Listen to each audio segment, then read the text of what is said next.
आचार्य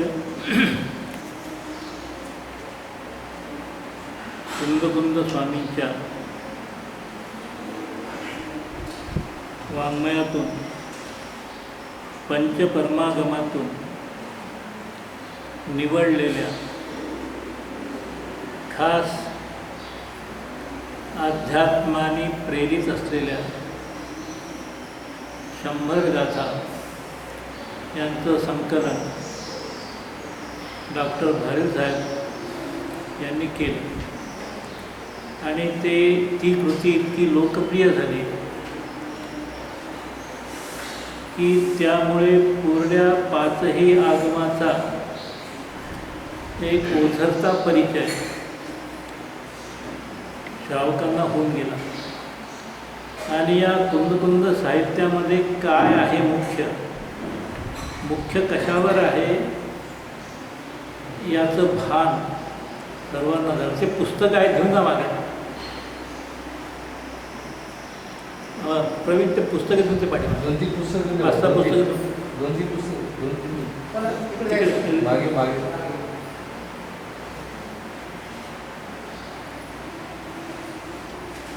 या पुस्तकाचं पहिल्या प्रथम 100 गाथाचं वाचन मी 4 वर्षापूर्वी बालात्कार मंदिरामध्ये सायंकाळला केलं, महिनाभर केलं. लोकांनी ते अप्रिशिएट केलं. त्यावेळेला मी जणू काही नागपूरहून आलेला आहो असं भास होत होता. त्यानंतर उन्हाळ्यामध्ये मी देवळालीवरून येतो, देवळालीला गेलो.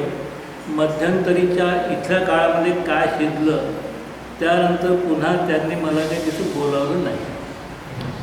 ही एक घटना. दुसरा काही नाही. एक तर ते पूर्ण झालेलं होतं. त्यानंतर लोकांनी म्हटलं की तुम्ही तिकडून या, नंतर आम्ही दुसरं लावू. पण त्यानंतर कोणी माझ्याशी बोललं सुद्धा नाही. म्हणजे ठीक आहे, चांगली गोष्ट आहे. याचं नंतर एक वाचन मी देऊळगाव राजाला भाद्रपदामध्ये 3 वर्षापूर्वी गेलो होतो. तिथे सकाळ संध्याकाळ दोन्ही टाईमला याचं वाचन करून याचा अर्थ सांगून तिथे प्रश्न होत होता. तिथे स्वाध्याय भवन होतं तिथे. त्या ठिकाणी हा स्वाध्याय तिथे अधिकृतपणे पार पडला. आता 3रं वाचन आता इथे काही गाथा इथे होतील, म्हणजे हे वाचलेलं आहे. आता हे जे सध्या चालू आहे पंचाध्याय, याचं वाचन मी आजपर्यंत केलेलं नाही, ऐकलंसुद्धा नाही. म्हणून त्याला इथे घेऊन अधिकारवाणीने मी काही सांगू शकणार नाही. कारण त्याच्यामध्ये शंका ज्या काढलेल्या आहेत तो भाग कठीण आहे की अमुक असं केलं तर काय होईल. म्हणजे त्याच्यामध्ये इतकी तार्किक कसोटी आहे. ती तार्किक कसोटी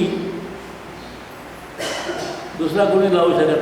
त्याच्यापेक्षा समयसार प्रवचनसार फार सोपं. ते तर 1% म्हणजे ते इतकं 100% कठीण आहे. त्याच्यामध्ये जे रिझनिंग द्यावं लागतं, तुला अमुक असेल तर त्याच्यामध्ये पूर्ण कर्णानुयोगाचं ज्ञान असल्याशिवाय ते लावता येत नाही. काल मी संध्याकाळी आलो तर पुढच्या गाथा पाहिल्या. म्हटलं याच्या अधिकारवाणीने आपण सांगू शकत नाही, मला हात लावूच नाही याला. योग्य व्यक्तीनं सुरू केलेलं आहे, त्यांच्याच हातानं ते पूर्ण होण्यामध्ये त्याची शान आहे.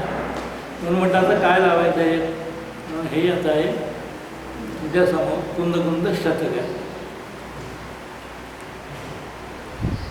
सुरासुर मनुसेंद वंदितं धोदघायिकं अमरं प्रणमामि वर्धमानं तीर्थं ब्रह्मसकरारं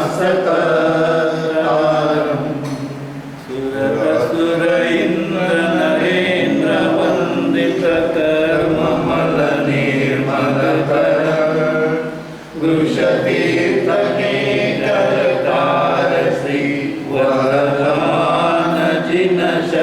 शत नमन. एस सुरासुर मनुज मनुसिंद वंदिदम धोद घाई कममल. सुर असुर एष म्हणजे हे भगवान, हे वृषतीर्थ म्हणजे धर्माचे तीर्थंकर जे कर्ता आहेत, कर्ता धर्माचे कर्ता आहेत कसे की सुर असुर. असुर म्हणजे कोण? सिरियलमध्ये जे पाहतात ते असुर वगैरे त्रास देतात ते असुर नाही. चतुर्निकाय जे देव आहेत, देवास चतुर्निकाय, त्याच्यामध्ये काही सुर आहेत काही असुर आहेत. असुर कोणते आहेत? जे फक्त कल्पवासी देव आहेत, म्हणजे स्वर्गात राहणारे देव आहेत. स्वर्ग म्हणा, त्याच्यावर ग्रैविक आहे, नवग्रैविक आहे, हे सर्व कल्पवासी देवामध्ये येतात. मग राहिलं भवनवासी, व्यंतरवासी, ज्योतिषवासी, हे असुरामध्ये येतात. हे असे सुर असुर. तर सुर असुर, इंद्र, नरेंद्र.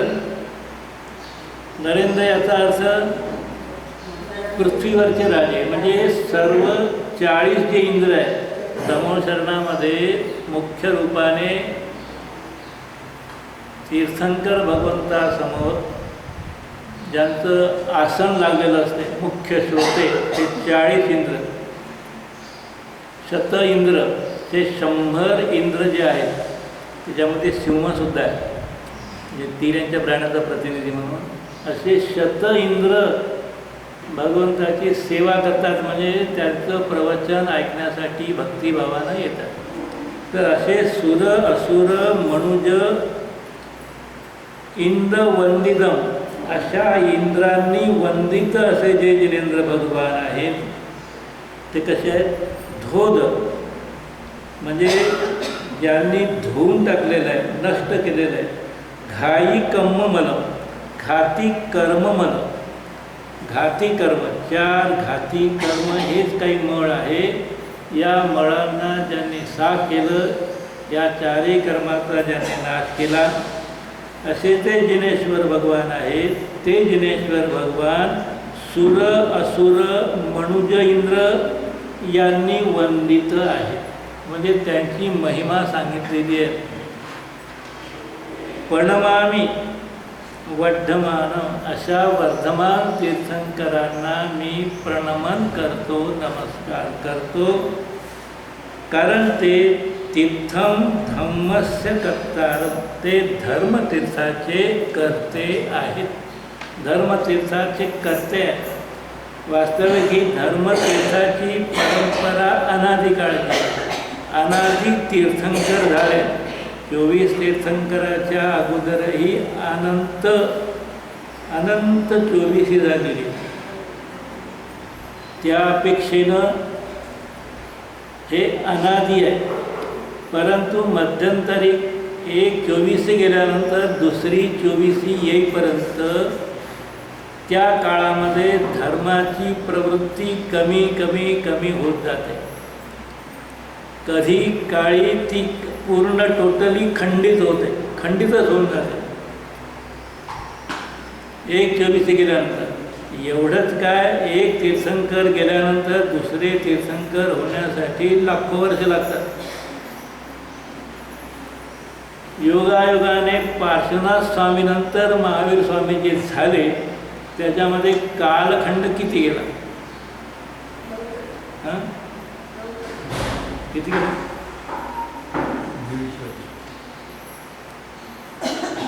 किती गेला? 150. ते जास्त कालखंड गेला नाही. 1200 वर्षाचा काळ गेला. तो 150 वर्षाचा. तर महावीर स्वामींच्या वेळेला जैन धर्माची परंपरा खंडित झाली नव्हती. जैन धर्माचे अनुयायी होते. समोशरणामध्ये सुद्धा जैन धर्माचे अनुयायी होते. परंतु 66 दिवसपर्यंत दिव्य ध्वनी खिरली नाही.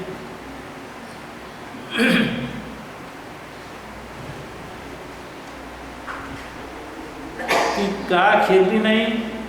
त्याचं तात्विक विवेचन असं की दिव्यध्वनी खिरण्याची उपादानगत योग्यता त्या शब्दवर्गणेमध्ये नव्हती. याचं तात्विक विवेचन.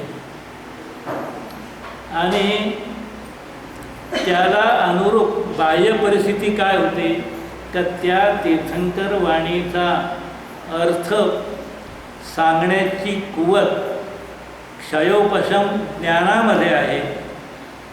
कारण निरक्षरी ध्वनीला अक्षरात रूपांतर करणे हे क्षयोपशम ज्ञानाचं काम आहे आणि तेवढा उत्कृष्ट क्षयोपशम धारी त्यावेळेला कोणीही नव्हता. होता परंतु त्याचं ज्ञान मिथ्या होतं, मिथ्या ज्ञान होतं. गौतम ऋषींना तेवढा क्षयोपशम होता परंतु ज्ञान मिथ्या होतं. हे नंतर मागाहून इंद्राला कळलं. त्याच वेळेला का कळलं नाही, लेट का केलं इंद्राने? 66 दिवसपर्यंत का लेट केलं याचं कारण होणारी घटना ही अवश्यंभावी असते. तुमच्या आमच्या हातामध्ये नाही, कोणाच्याही हातामध्ये नाही.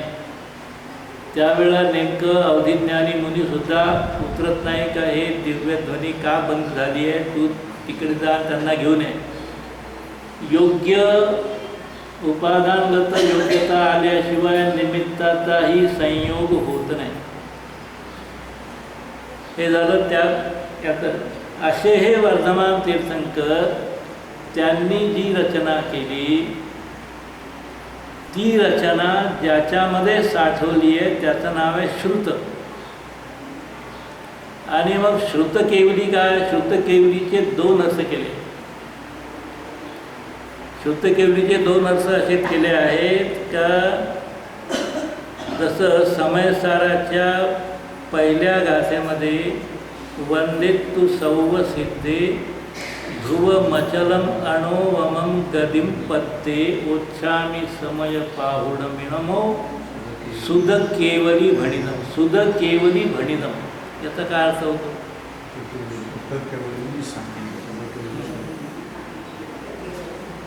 त्याचा एक अर्थ होतो की श्रुत केवलींनी जे सांगितलं ते. दुसरा अर्थ, दोन्ही अर्थ केले समयसारमध्ये. जसे आचार्याच्या टीकेमध्ये दुसरा अर्थ असा केलेला आहे की गणधरांनी जे काही श्रुतामध्ये त्याच्या श्रुतामध्ये निबद्ध करून ठेवलेलं आहे त्या श्रुताला अनुरूप त्या श्रुतीच्या परंपरेनं मी हे सांगत आहे. म्हणजे कुंद आचार्यांना हे आवश्यक नव्हतं का एखाद्या श्रुत केवलीपाशी त्यांनी ते ज्ञान ग्रहण केलं असेल, कारण त्यावेळेला श्रुत केवली नव्हते.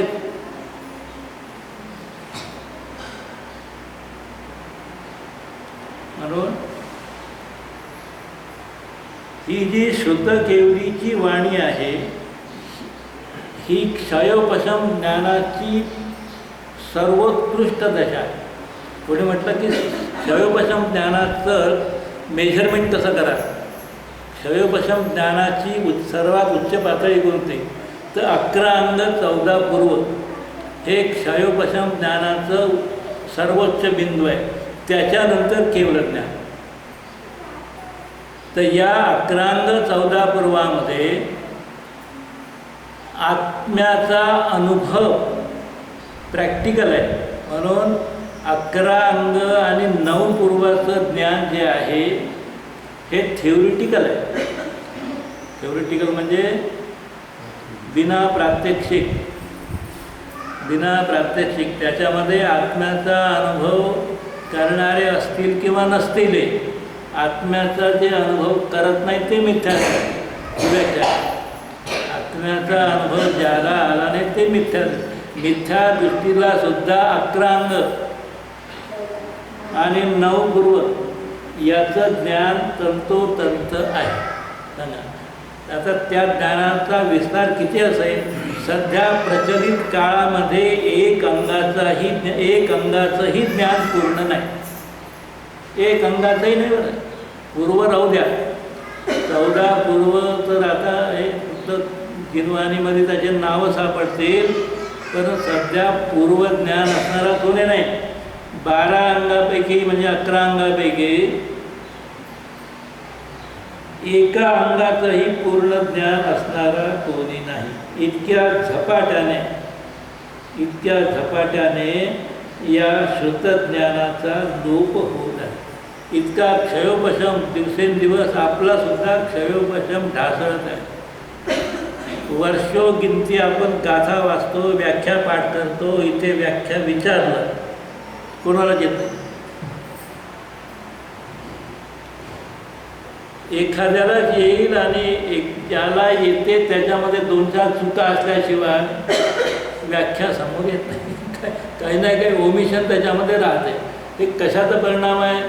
हा सर्व आपल्या क्षयोपशमिक ज्ञानाची ती हीनता चालली आहे. क्षयोपशमिक ज्ञानाचा वाढ कशानं होईल, क्षयोपशमिक ज्ञानाचा विस्तार कशानं होईल हे तत्वार्थ सूत्रामध्ये सांगितलेलं आहे. त्याच्यामध्ये ती कारणं वाचून घ्या. त्याच्यामध्ये ज्ञान त्याच्यामध्ये क्षयोपशम वाढतो. श्रुताचा विनय केला असताना आणि श्रुत शिकणाऱ्याला मदत केली असताना असे पुष्कळसे कारण आहेत. की आपल्यापेक्षा विद्वान असेल त्याचा आपण आदर सत्कार केला असताना, बहुमान केला असताना असे अनेक केलेले आहेत. किंवा जे आजकाल विद्वानामध्ये कोणी असूया ठेवतात, मत्सर, ईर्ष्या, कपट हे चालू असते. ते सर्व फॅक्टर आपला क्षयोपशम घटवण्यासाठी निमित्त कारण ठरत आहे. पुष्कळसे कारण आहेत त्याच्यामध्ये. तर अशा प्रकारे हा जो पहिला श्लोक आहे आपण त्याचं हिंदी म्हणू. असुर इंद्र नरेंद्र वंदित कर्म निर्मल करण वृषतीर्थ के करतारसी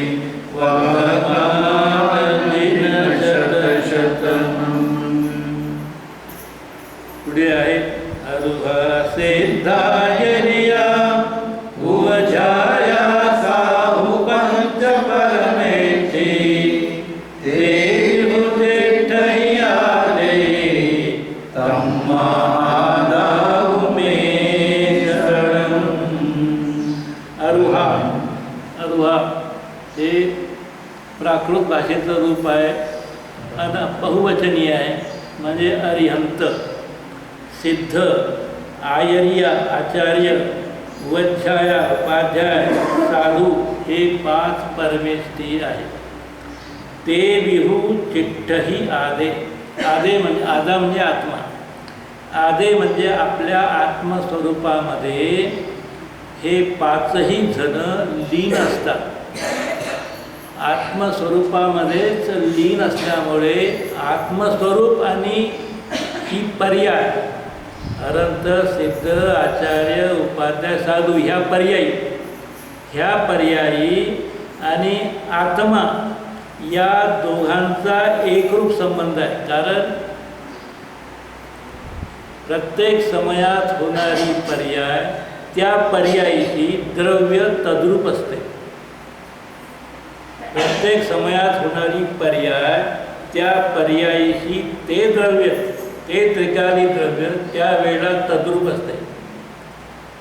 म्हणून ह्या पर्यायीशी तद्रूप पुस्तक आहे. पर्यायीशी तिथे एक पुस्तक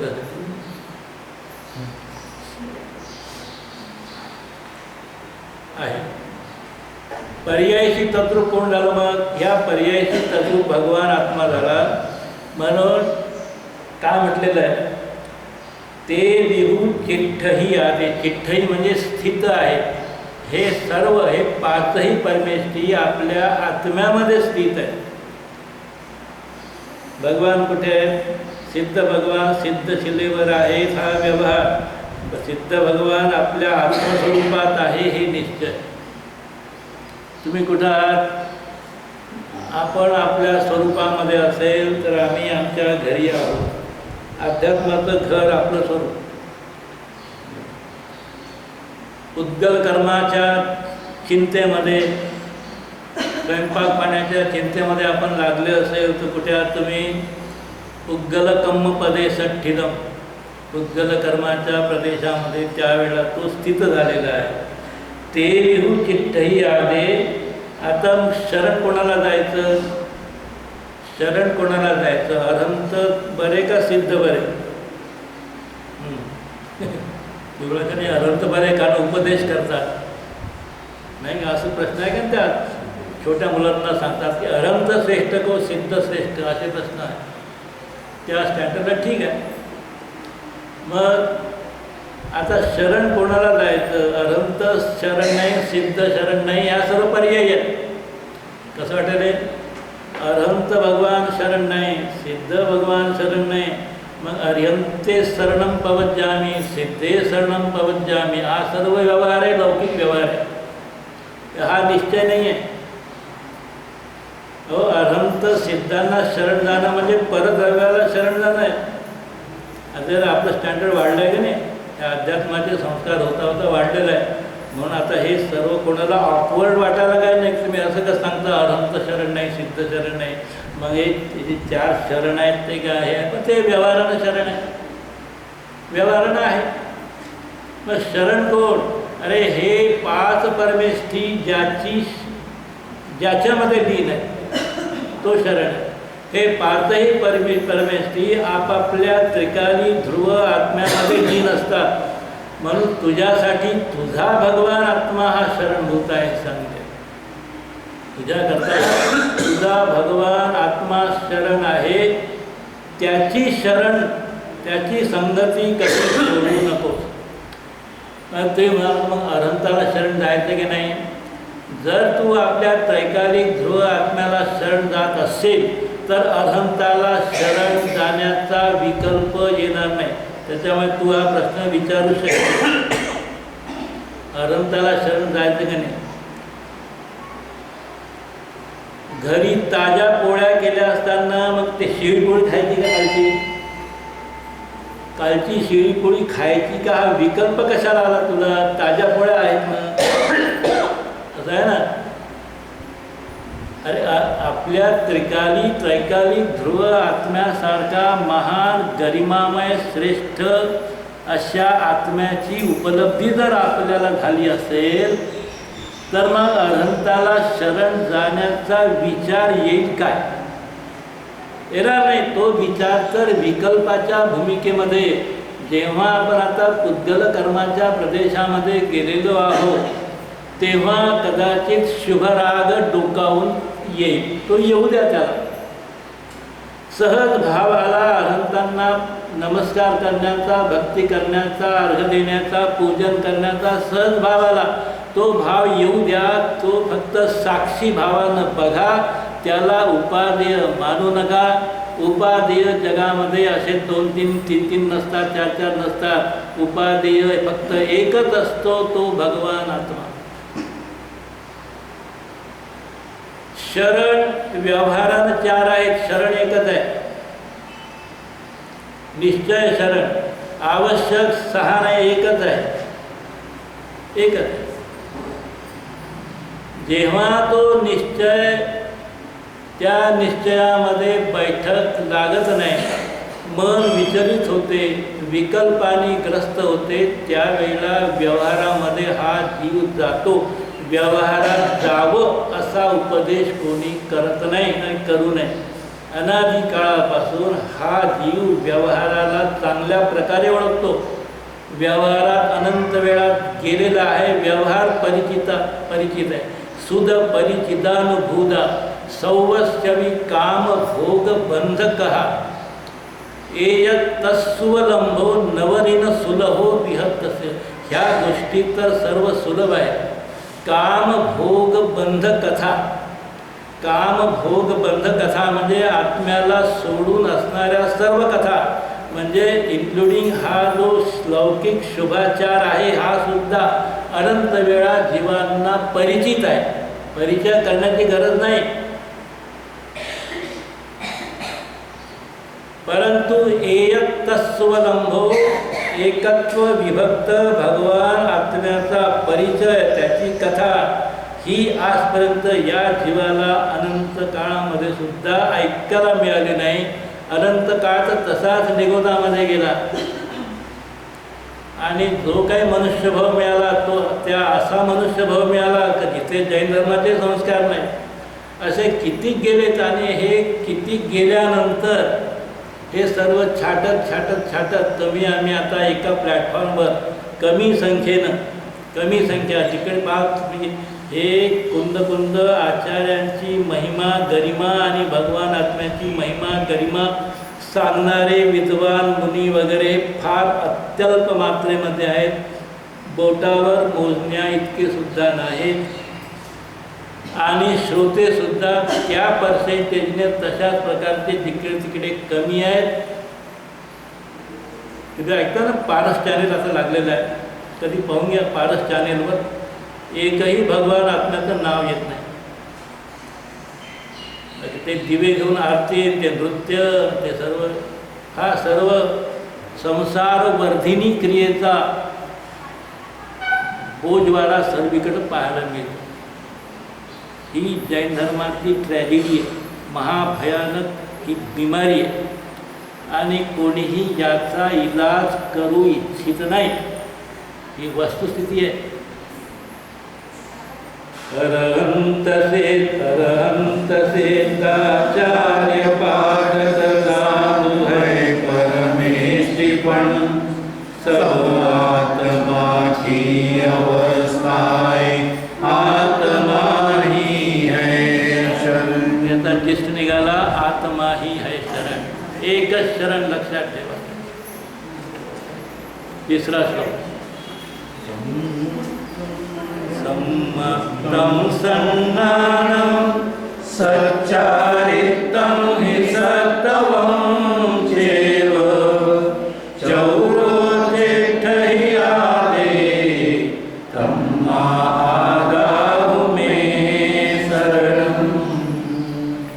सम्यक्त्व सुदर्शन ज्ञान तप समभाव सम्यक आचरण, सब आत्मा की अवस्थाए आत्मा ही है शरण.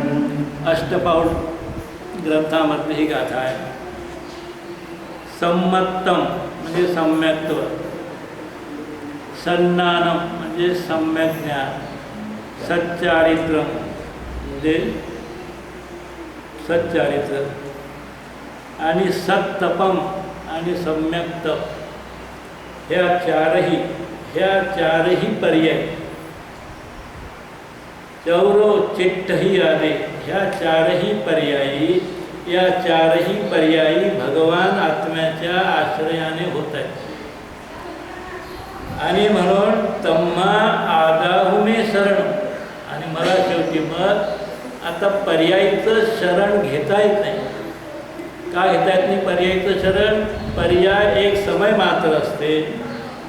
म्हणून पर्यायीचं शरण, पर्यायीचा आश्रय घ्यायचा नाही. आणि आश्रयभूत कोण आहे? ह्या पर्यायी ज्याच्या आश्रयाने उभ्या आहे. एक भगवान आत्म्याच्या आश्रयाने सम्यक दर्शन आहे, सम्यक ज्ञान आहे, सम्यक चारित्र्य आहे, सम्यक तप आहे. मग भगवान आत्म्याच्या आश्रयात जर आपण गेलो तर आपल्यालाही ह्या चार पर्यायी प्रगट होतील की नाही? 100% प्रगट होतील, विश्वास ठेवा. भगवान आत्म्याच्या आश्रयाने ह्या चार पर्यायच काय, मोक्ष पर्याय सुद्धा भगवान आत्म्याच्या आश्रयानेच प्रगट होणार आहे, व्यवहाराच्या आश्रयाने प्रगट होणाऱ्या नाहीत. निगम हा पुढचा ना, चौरो चिट्टही आदे, ह्या चारही आदे म्हणजे आत्म्यामध्ये. ह्या ज्या चार पर्याय आहेत चारही आत्म्यामध्ये स्थित आहे.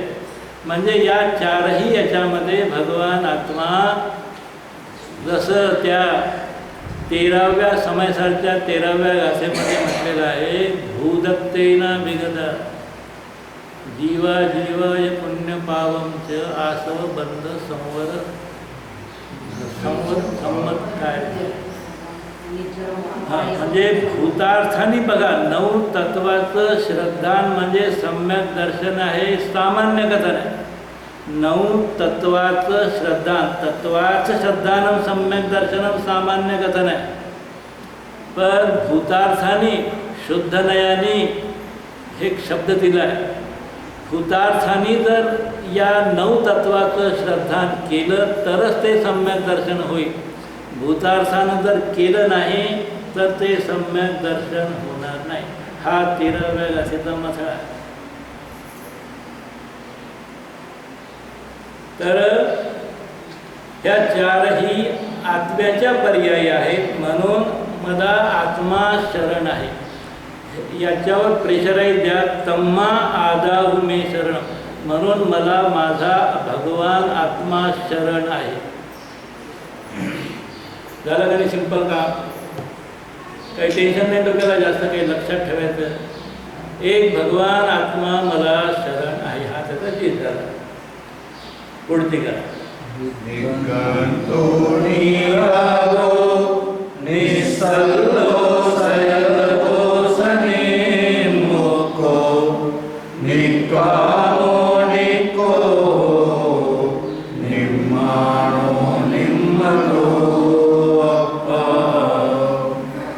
आता ही जी चौथी गाथा आहे, ही चौथी गाथा नियमसारखी आहे. आणि या नियमसारख्या गाथेमध्ये या प्रत्येक शब्दाचा अर्थ डिटेल आहे. त्यातला आता समय पाहून मी काही आपण देतो. पहिला शब्द आहे निदंडो. हिंदी वाचतो. निगंतो निरागो निस्सलो सैल दोषनी. हां ठीक आहे ठीक आहे. गाथा आहे निगंतो 43. निगंतो म्हणजे नाही 44. नियमसारखी 44. निर्ग्रंथ. निग्रंथ म्हणजे निर्ग्रंथ. आता निर्ग्रंथ म्हणजे काय? तेव्हा परिग्रह रे. आता परिग्रह म्हणजे काय? परिग्रह म्हणजे काय? पुष्कळचे प्रश्न येतील ना. तर जर सर्वसामान्य असं वाचून घेतो मी. 24 परिग्रह आहे.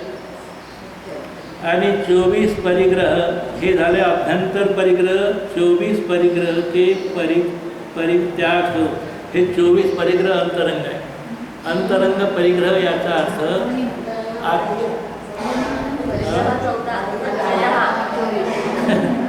बरोबर करेक्ट करेक्ट. 10 काढले. 10 बहिरंग परिग्रह काढले. 14 अंतरंग परिग्रहामध्ये 4 कषायचं आहेत. 9 कषाय मिळून द्या. 9 4 13. असं एक पाहिजे. कोणा घ्या मिथ्यात्वासोबत. कुठे कमी पडलं तुम्हाला दोषामध्ये तर मिथ्यात्व घ्यायचं. त्याच्यामध्ये मिथ्यात्व नसेल तर मिथ्यात्वाला घेऊन घ्यायचं. अशी 14ची आपण खानापूर्ती केली तर हे 14 अंतरंग परिग्रह आहे. मिथ्यात्व पहिल्या क्रमांकाचा आहे. तर मिथ्यात्वाच्या उदयामध्येच हे सर्व कषाय भाव होतात. नो कषाय भावसुद्धा त्याच्यामध्ये होतात. म्हणून शेवटी परिग्रहाचा कोण आहे? मुख्य एकच आहे, मिथ्यात्व. मिथ्यात्व म्हणजे दर्शन कर्म. दर्शन कर्म त्याच्या उदयामध्येच हे जे कषाय आहेत ना, हे चारित्र मोहनीयाच्या उदयामध्ये होतात. पण मिथ्यात्व हे जे असं आहे की या सर्व कषायांना जन्म देणारे आहे. तर हा 14 अंतरंग परिग्रहापासून जी मुक्ती. एक टीकेतला शब्द वाचतो. शुद्ध जीवास्तिकाय बाह्य आणि अभ्यंतर 24 परिग्रह परित्याग लक्षणात्वाश्च निर्ग्रंथ. हे जे 24 परिग्रहांनी रहित त्याचं नाव आहे निर्ग्रंथ. पुढे निराग. सकल मोह राग द्वेषात्मक चेतन कर्म अभावात निरागा. काय म्हटलंय? सकल मोह राग द्वेषात्मक. रागद्वेष मोहात्मक म्हणजे दर्शन मोहनीय चारित्र मोहनीय दोन्ही आले. रागद्वेषात्मक चेतन कर्म. चेतन कर्म म्हणजे हे चैतन्याचे चित्विकार आहे. भाव कर्म. चेतन कर्म अभावात निराग. हे भगवान कसे आहेत? हे सर्व चेतन कर्मापासून म्हणजे भाव कर्मापासून द्रव्य कर्मापासून या 24 परिग्रहांनी ते रहित आहेत. निदान माया मिथ्या शल्य त्रय अभावात निश्चल्य माहीत आहे सर्वांना 3 प्रकारचे शल्य माया निदान माया मिथ्यात्व आणि निदान हे 3 शल्य आहेत. या 3 शल्यांनी रहित. आणखी काय निग्रंथ झालं, निराग झालं, निश्चल्य झालं, सकल दोष निमुक्त सयल म्हणजे सकल सर्व दोषांनी मुक्त असे भगवान. निक्काम म्हणजे निष्काम कोणत्याही प्रकारची आशा आकांक्षा इच्छा नसलेले. निष्कामो निष्क्रोधो क्रोध. आता इथे क्रोधाची डेफिनेशन दिलेली आहे. निश्चयेन प्रशस्त अप्रशस्त समस्त परद्रव्य परिणते हे अभावात निष्क्रोधा. काय म्हटलंय? निश्चयेन प्रशस्त अप्रशस्त. प्रशस्त राग कोणता? प्रशस्त राग हा सर्व प्रशस्त रागाचा बोधवान आहे. सर्व प्रशस्त रागात आपण सध्या घडलेलो हा प्रशस्त राग सुद्धा क्रोधामध्ये. हे क्रोधाचं दुसरं रूप आहे. तर निश्चयेन प्रशस्त अप्रशस्त समस्त परद्रव्य परिणते सर्व परद्रव्याबद्दलची जी परिणती आहे विचारधारा आहे मालिका आहे ही सर्व परिणती ही क्रोधरूपाची आहे. आणि अशा त्या क्रोधांनी ह्या परिणतीने रहित शुभ अशुभ दोन्ही परिणतीने रहित असा जो भाव आहे तो निष्क्रोध आहे. तर निक्कामो निक्कोहो निम्मानो मानाने रहित. मानाची डेफिनेशन काय? निश्चयेन सदा परमसमरसी भावात्मक. परमसमरसी भाव म्हणजे आपल्या आत्म्याकडं लागलेला भाव. असा परमसमरसी भावात्मकत्वात असा जो परमसमरसी भाव आहे ज्याचा तो आहे निर्माण. त्याला म्हटलेलं आहे मानाने मान कषायांनी तो रहित आहे. निम्मान निश्चयेन निशेषतो अंतर्मुखत्वात निर्मदा. मदांनी रहित. मद म्हणजे काय? हा व्यावहारिक मद आहे. 8 प्रकारचा मद वगैरे हे व्यवहारामध्ये आपण करतो. त्याच्यासाठी ते करू नयेत म्हणून हे 8 प्रकार केले. अध्यात्माच्या लेवलमध्ये मदांनी रहित कोण आहे? तर त्याचं एक वाक्य आहे निश्चयेन निशेषतो म्हणजे पूर्णपणे अंतर्मुखत्वात जो अंतर्मुख झालेला आहे आपल्या ध्रुव आत्म्याकडे ज्याची दृष्टी लागलेली आहे अंतर्मुखत्वात असा आत्मा आहे निर्मद. उक्त प्रकार विशुद्ध सहज सिद्ध नित्य निरावरण निज कारण समयसार. एक शब्द जर ऐकताना जर असं हृदयावर जसं एखाद्या अंगावर पुष्पवृष्टी झाली म्हणजे कसं सुखद वाटते आपल्याला तसे हे शब्द मालिका हे शब्द सुमन हे जर कर्णपुटामध्ये गेले असताना अगदी आल्हाद वाटत असेल तर सर्वजण सम्यक दृष्टी समजायचं. आणि कंटाळवानं वाटत असेल तर अजून वेळ आहे. उक्त प्रकार विशुद्ध सहज सिद्ध याचा अर्थ भगवान आत्म्याचा प्रत्येक गुण सहज सिद्ध आहे. सहज सिद्ध भगवंताचं जे भावाष्टक आहे ते खरोखर रोज देण्यालायक आहे. ते भावाष्टकच नाही आहे मुळात ते सर्व काही आहे. सहज सिद्धमहम परिपूजय. आता तो सहज सिद्ध तो भगवान नाही आहे. हा सहज सिद्ध भगवान आत्मा आहे. परंतु या भगवान आत्म्याचं कधी अष्टद्रव्याने पूजन करत नाही आता. हा फक्त ध्यानाचा ध्येय बनतो आणि अष्टद्रव्याची पूजा दुसऱ्या द्रव्याची जी पर्याय अनंत भगवान वगैरे परद्रव्य त्याची जी पर्याय आहे ती फक्त पर्याय पूजनीय आहे अष्टद्रव्यांनी. भगवान आत्मा त्रैकालिक ध्रुवशक्तींनी असलेला तो कधी अष्टद्रव्यांनी पूजित होत नाही. तो स्मरणाचा विषय आहे, तो ध्यानाचा ध्येय त्याला बनवायचा असतो. तर सहज सिद्ध नित्य निरावरण, नित्य निरावरण आहे तो. आज निरावरण आहे का नाही? आज भगवान आत्मा आवरणांनी सहित आहे का रहित आहे? भगवान आत्मा प्रत्येकाचा तुमचा आमचा 8 कर्माच्या आवरणांनी सहित आहे का रहित आहे?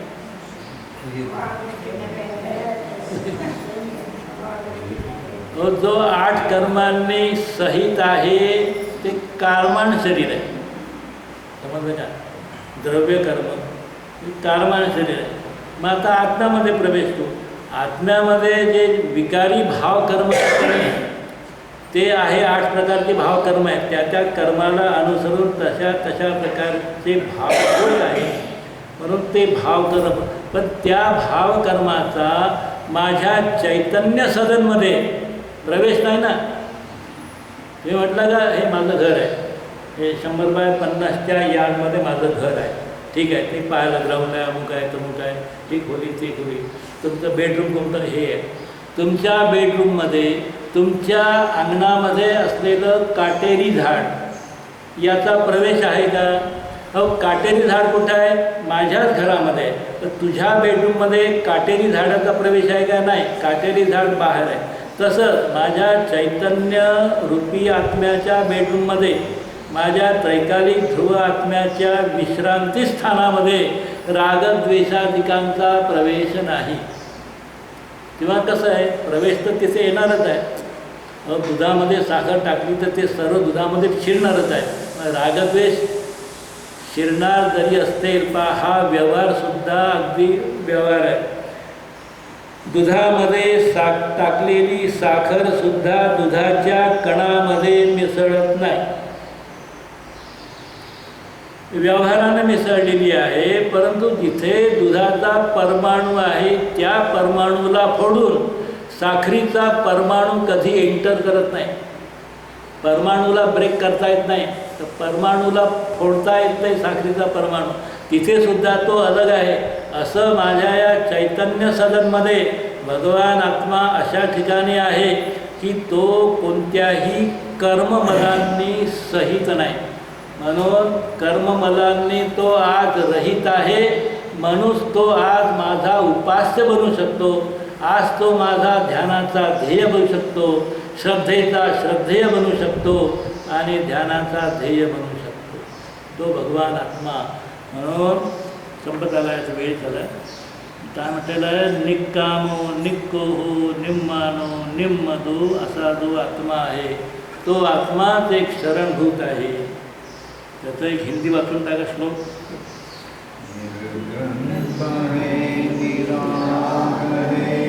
निश्चल्य है, निर्दोष है, निर्माणमतयः